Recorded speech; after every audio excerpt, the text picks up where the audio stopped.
Fala, turma, tô de volta, hein? Hoje com um copinho de água de Bom Jesus da Lapa, sem o meu café. Café com Caçapa está de volta a esse canal. E hoje eu vou falar da parte nada glamurosa da narração esportiva, além de comentar um pouquinho da final, da semifinal da Copa do Brasil e da final que vai vir entre Corinthians e Vasco. Esse vídeo é um pouco sobre isso. Esse canal fala sobre narração esportiva. Eu sou Marcelo Duó, bem-vindo. Eu sou o criador da Liga dos Narradores, a principal, maior e melhor comunidade de narradores esportivos da internet. Aqui está o QR Code, o link na descrição para você fazer parte. Tem aulas exclusivas, o nosso grupo no Telegram, a gente acompanha vocês, todos os membros da nossa Liga dos Narradores, enfim. É um espaço para a gente dividir conhecimento e experiência. Bom, senhores, eu passei um bom tempo fora aqui do canal porque locutores esportivos têm problemas com a voz, né? Não todos, mas eu tenho uma peculiaridade, eu trabalho em vários lugares e as pessoas tendem a, vamos dizer assim, confundir quando você fica sem voz, porque você está trabalhando muito. E não necessariamente trabalhar muito significa que você vai ficar sem voz, né? A gente viveu um surto aqui em São Paulo, principalmente, de problemas respiratórios recentes e eu venho aí de uma sequência de viagens para o exterior e para o Brasil, mas pegando muito avião desde a viagem para Lima, na Copa Libertadores da América, na semana retrasada, né? E eu voltei de lá e peguei alguma coisa na minha garganta que virou uma faringite, começou uma rinite, virou laringite, depois faringite, depois traqueite, que me faz tossir até agora, mas graças aos cuidados da doutora Maria Renata, da Isa Vaz, a gente está quase 100% e a gente já conseguiu voltar. Final de ano para o narrador esportivo, ele é, não sei se para todos, mas pelo menos para alguém que tem o meu ritmo de carreira, por escolha própria, não estou reclamando, eu mesmo escolhi estar em vários barcos, né, porque eu acho legal, acho bom estrategicamente para minha exposição de carreira, vamos dizer assim, para mostrar o meu trabalho e para fazer coisas legais, não só para aparecer, né? Parece uma coisa do ego, assim, não, é para fazer coisas legais, estar em bons eventos para que as pessoas conheçam o trabalho. Mas quando chega essa época do ano e você está em vários momentos e torneios que vão se afunilando para a decisão, a sua demanda aumenta, porque nos lugares em que eu sou contratado, eu sou o cara que faz os grandes jogos, então você está mais envolvido em grandes decisões e você se junta com as outras coisas, fica uma coisa pesada, não é nem só para o corpo, mas para a mente. São muitos jogos para estudar, você precisa ter um envolvimento emocional, tem as viagens são desgastantes. A viagem para Lima foi muito desgastante, a ida, a volta, nem se fala, foi muito cansativo. É, a ida para BH foi caótica por causa da questão dos ventos aí, do tal do ciclone semana passada. A volta pior ainda, atrasou tudo. Então, eu acho que quando junta tudo isso e com a perspectiva de um fim de ano que pode ter de alguma maneira estendido um pouco mais o nosso estresse, eu queria fazer uma reflexão em relação a isso, né? Porque a gente fala muito sobre calendário do esporte, do futebol, e, poxa, a vida para o jogador de futebol fica difícil porque é muito jogo, muito campeonato. Para a gente também. É o segundo ou terceiro ano consecutivo que a gente vai praticamente às portas do Natal. Na verdade, se for contar a Copa do Mundo, o quarto ano. Porque 2022 a Copa foi no fim do ano, a gente chegou na véspera do Natal. 2021, 2023, a CBF adiantou a última rodada. Quer dizer, atrasou a última rodada em uma semana no meio do negócio.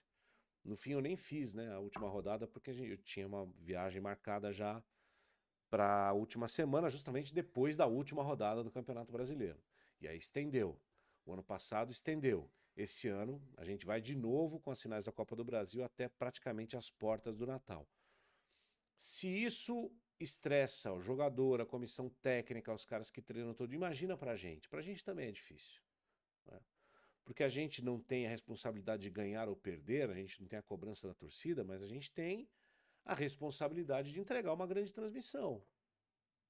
Então, para quem trabalha num único lugar e é sujeito a uma escala que se divide com outras pessoas, você administra isso, né? Você não trabalha tanto. Agora, eu, no meu caso, eu vivo isso aqui praticamente todos os dias. E é a realidade de muitos. Inclusive, eu acho que é a realidade de muitos dos jovens narradores que estão chegando aí, ter que trabalhar em várias casas até para ter um rendimento. Então, é, o fim de ano ele é muito pesado para nós. E aí talvez o meu corpo tenha sentido um pouco também. E eu decidi tirar o pé, e aí quando você tira o pé, você tira o pé também daqui um pouco, porque você de alguma maneira está gastando energia e voz para criar conteúdo, e aí você precisa tirar de algum lugar para economizar para si. Então eu decidi tirar daqui esse tempo, né? Então foi isso. Eu precisei voltar a fazer fono com uma certa urgência, um tratamento de ataque muito legal, muito interessante, e eu queria deixar essa dica para vocês. Eu tenho recebido perguntas de membros da Liga dos Narradores e também de outras pessoas que procuram a gente na internet para saber, poxa, o que eu faço para melhorar e tal. Gente, investir em fonoaudiologia é decisivo.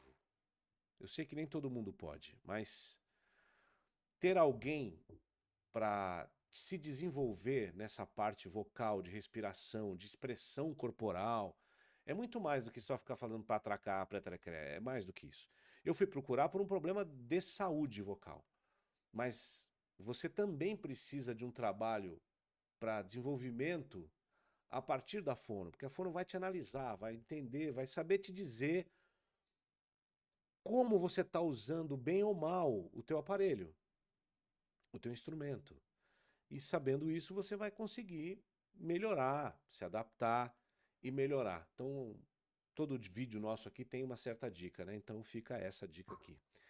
Né? A outra é compartilhar um pouquinho das experiências dessas duas semifinais da Copa do Brasil, porque foram dois jogos bem diferentes para mim. E acho que a partir do compartilhamento dessa experiência pode servir alguma coisa para vocês aí. O jogo de ida em BH, eu não estava plenamente recuperado da voz. Eu estava a 70%. E o Mineirão tem algo muito bom, mas que também é algo muito ruim. É a acústica. O Mineirão é um estádio que reverbera muito, né? Então, a gente teve um problema de retorno muito complicado para mim, para narrar. Porque a escuta não estava boa. O Mineirão, e aqui fica uma crítica, um estádio de Copa do Mundo precisa ter uma boa internet sem fio, não só com fio, para que as rádios, né, a imprensa possa trabalhar.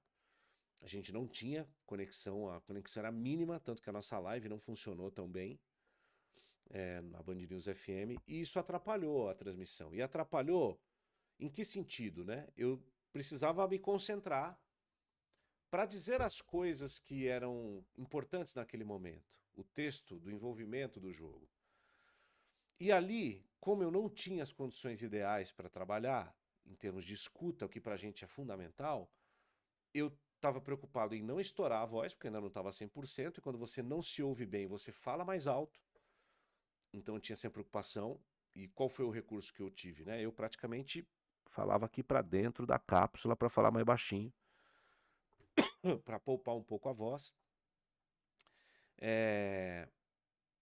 E aí me preocupei em tentar descrever o jogo o máximo que eu podia. E aí faltou texto. Na minha autocrítica, no jogo de ida faltou texto, porque realmente eu não estava com cabeça, porque eu estava pensando ali em outras coisas.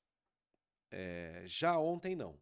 Ontem em Itaquera eu consegui, já com a voz recuperada, num estádio que eu conheço como faz a parte técnica, eu comprei um retorno novo, deixei aquele fonão por um ponto mesmo, sabe aqueles retornos de banda, de música? Então eu voltei a usar, foi muito melhor, eu tinha o som melhor, de mais qualidade no meu ouvido, consegui controlar melhor a voz e consegui transmitir melhor o jogo, consegui falar as coisas que eu normalmente falo numa transmissão como essa, e foi muito legal porque o jogo ajudou e acho que fiz um bom trabalho. E agora vamos ver se a gente vai para o Maracanã ou não no próximo domingo para fazer a grande decisão, mas de certa maneira, esse vídeo aqui, esse Café com Caçapa, que já está indo para 10 minutos, faz duas recomendações para vocês que estão começando na narração esportiva, tá? Baseado naquilo que eu vivi. Procurem, tenham uma ou um otorrinolaringologista de confiança e uma fonoaudióloga ou um fonoaudiólogo de confiança. Sempre os mesmos, porque eles vão conhecer você. Invista nisso. Faça, às vezes, não é tratamento, mas um ataque, né? Um diagnóstico e um ataque, uma determinada característica que você precisa mudar. Faça um trabalho que tem começo, meio e fim, você vai melhorar muito, eu tenho certeza disso. E a outra coisa é, invista e cobre, tenha um bom retorno de áudio quando você for narrar. Isso é fundamental para que você coloque direito a sua voz, você não se machuque e você preserve o seu instrumento de trabalho, tá bom? Siga aqui o canal, inscreva-se no canal para mais vídeos sobre narração esportiva. Amanhã, claro, tem a nossa dica da semana, quarta-feira tem live, enfim. Vamos aos poucos retomando a velha rotina, tá bom? Um abraço para você e até a próxima.